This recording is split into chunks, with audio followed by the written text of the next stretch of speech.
Hetal college campus में बैठी थी। जब उसके क्लास पूरे हुए तो वह अपनी सहेली से बात कर रही थी। उसे रास्ते से जाते समय गायत्री दिखी। गायत्री को आवाज दी, गायत्री इधर आओ। हेतल की आवाज सुनते ही गायत्री हेतल के पास गई। दोनों बातें करने लगीं। बातचीत के दौरान अचानक हेतल को याद आया कि उसने सुना है कि सुमन ने आत्महत्या कर ली है। इस बारे में गायत्री से जानना चाहा। सुमन, हेतल और गायत्री दोनों की वह बचपन की सहेली थी। गायत्री और सुमन दोनों एक दूसरे की पड़ोसी थी। हेतल दूसरे गांव में रहती थी। भले ही सुमन की 3 बार शादी की गई, लेकिन उसने आत्महत्या क्यों की, ऐसा सवाल हेतल के मन में आया। दरअसल वह अपनी प्यारी सहेली की आत्महत्या से बेहद दुखी थी। सुमन 9वीं कक्षा में थी तभी उसकी पहली शादी हुई थी। सुमन देखने में बहुत सुंदर थी। वह होशियार, सलीन और भविष्य के सपनों में रंगने वाली लड़की थी। उसने अपने जीवन में कई सपनों को चित्रित किया था, पर घर के लोगों ने उसकी जबरदस्ती शादी करवा दी। हेतल के पास इतने सारे सवाल थे कि वह नहीं जानती थी कि गायत्री से कैसे पूछूं, लेकिन हर बात की सच्चाई जानना चाहती थी। और आखिर में गायत्री से पूछा कि सुमन ने आत्महत्या क्यों की। एक क्षण के लिए गायत्री चुप हो गई। जल्दी से उसके मुंह से शब्द नहीं निकल रहे थे। उसने गहरी सांस ली और बोलना शुरू किया। 3 साल पहले सुमन की शादी अबीर नाम के शख्स से हुई थी। वास्तव में उसकी बहुत अच्छी गृहस्थी चल रही थी। दोनों एक दूसरे से प्यार करने लगे थे। जब भी ये दोनों के साथ बाहर जाते तो सभी कपल इन से जलते थे। अबीर और उसके परिवार के सभी सदस्य अच्छे स्वभाव के थे। जैसा अपने सपनों में जोड़ीदार सोचता था, वैसा ही उसे अपना पार्टनर मिला था। उसके घर की स्थिति मध्यम थी। अबीर का एक छोटा सा होटल था। उसमें से उसके सारे खर्च बांट देने के बाद कुछ पैसे बच जाते थे। घर की हालत बहुत साफ सुथरी थी। एक दिन वह होटल से घर बाइक पर आ रहा था। एक बड़ी कार से उसका बहुत बड़ा एक्सीडेंट हो गया और इसमें उसे काफ़ी चोटें आईं।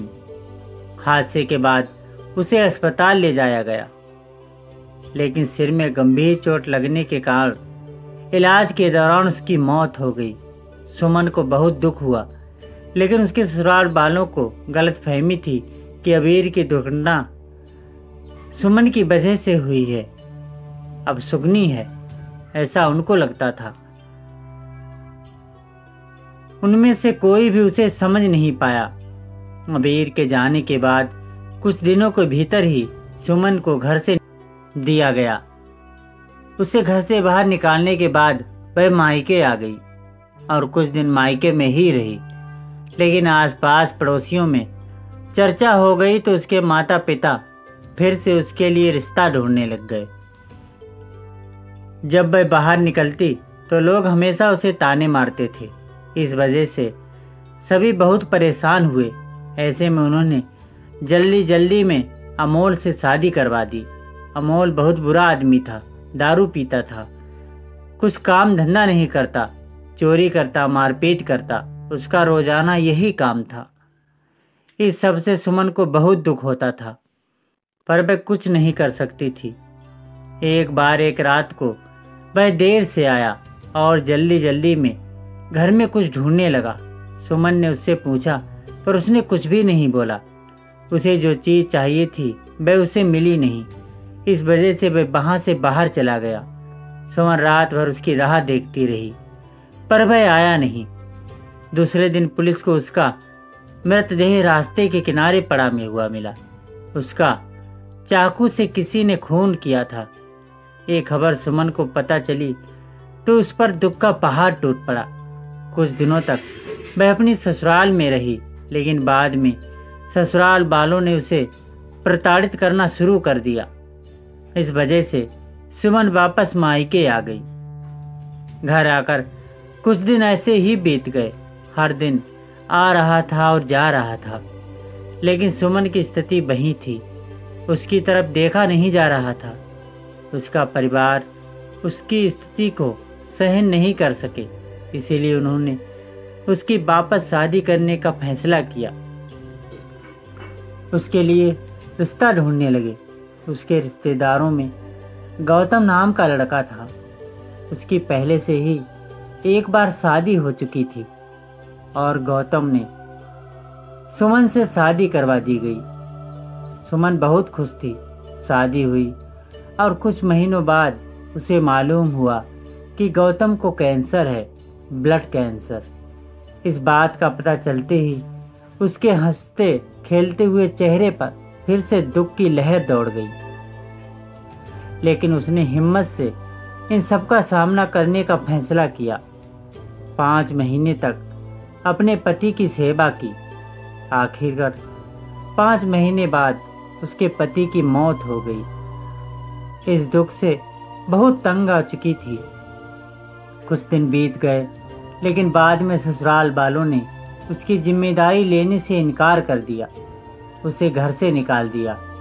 उसके बाद वह फिर मायके चली गई, लेकिन उसके माता पिता, उसके भाई भाभी ने भी उसे घर आने नहीं दिया। सभी तरफ से रास्ते बंद हो चुके थे उसके लिए। उसे उम्मीद की कोई किरण नहीं नजर आ रही थी। अंत में उसने खुद को खत्म करने का फैसला किया। उसका जीवन समाप्त कर लिया। सुमन की ये कहानी सुनकर हेतल की आंखों से आंसुओं की धार बह रही थी। पूरा दिन वह सुमन के बारे में सोचती रही। क्या इन तीनों घटनाओं में बेचारी सुमन की कोई भी दोष था? क्या उसके माँ बाप को सिर्फ उसकी शादी कर उसे हर बार किसी के पास भेज देना सही था? वो उसे अपने पैरों पर खड़ा करने की कोशिश भी तो कर सकते थे। सच कहो तो हेतल की जान उसकी बदनसीबी ने नहीं, उसके परिवार की, उसके आसपास के लोगों की छोटी सोच ने ले ली है। जो बेचारी मनहूस नहीं बदनसीब थी, क्योंकि उसके आसपास ऐसी सोच रखने वाले लोग थे। आप इस बारे में क्या सोचते हैं? हमें कमेंट में ज़रूर बताएं। वीडियो पसंद आया हो तो वीडियो को लाइक करना ना भूलें, और हाँ, हमारे चैनल को सब्सक्राइब करें और बेल आइकन को प्रेस करें ताकि आने वाली वीडियो की नोटिफिकेशन आपको मिलती रहे। अपना कीमती समय देने के लिए धन्यवाद।